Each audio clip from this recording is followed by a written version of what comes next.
The Elastico is a skill move we have seen used in different versions of FIFA for quite some time now. And if you don't have it in your arsenal, well, it's about time we change that. In this video, I'll take you through how to perform the skill move and also which areas on the pitch are perfect for executing it. But for starters, we need to know which players are able to perform the Elastico. The Elastico is a 5-star skill move, meaning only a certain amount of players are able to perform the skill moves. For example, we have Neymar, Mbappe and Putellas, just to name a few. So, now that we've established the players we need to perform the Elastico, we need to shift our attention to how to perform the Elastico.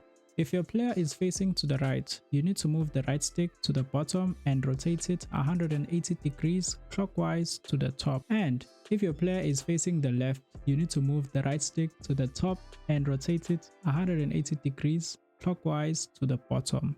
If your player is facing the top, you need to move the right stick to the right and rotate it 180 degrees clockwise to the left. And finally, if your player is facing the bottom, you need to move the right stick to the left and rotate it 180 degrees clockwise to the right. With the reverse elastico, the principles remain the same, except you just have to rotate the right stick anti-clockwise, meaning if your player is facing the right, you need to move the right stick to the bottom and rotate it 180 degrees anti-clockwise to the top.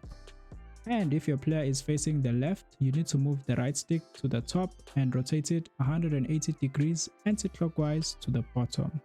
Then, if your player is facing the top, you need to move the right stick to the right and rotate it 180 degrees anti-clockwise to the left.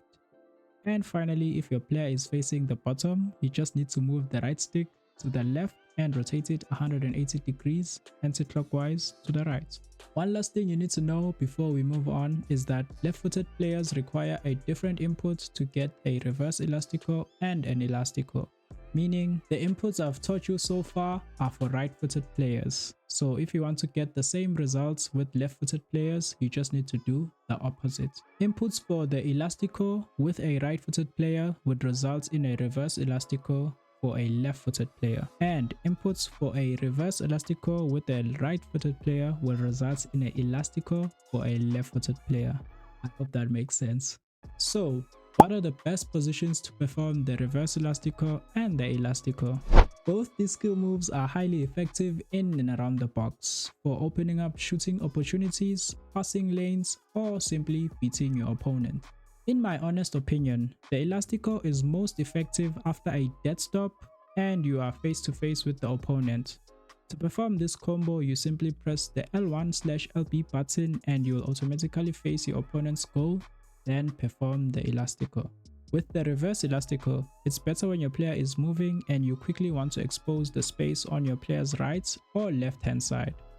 Of course, the opposite is true with both these skill moves. I was just giving you my observation and my opinion on how I use these skill moves more efficiently. That's all the knowledge I have regarding this particular skill move. Now what's left is for you to take everything I've said and put it into practice, and hopefully you'll see some results. That will be all for today's video. I hope you guys learned something new, and I will see you guys on the next one. Peace.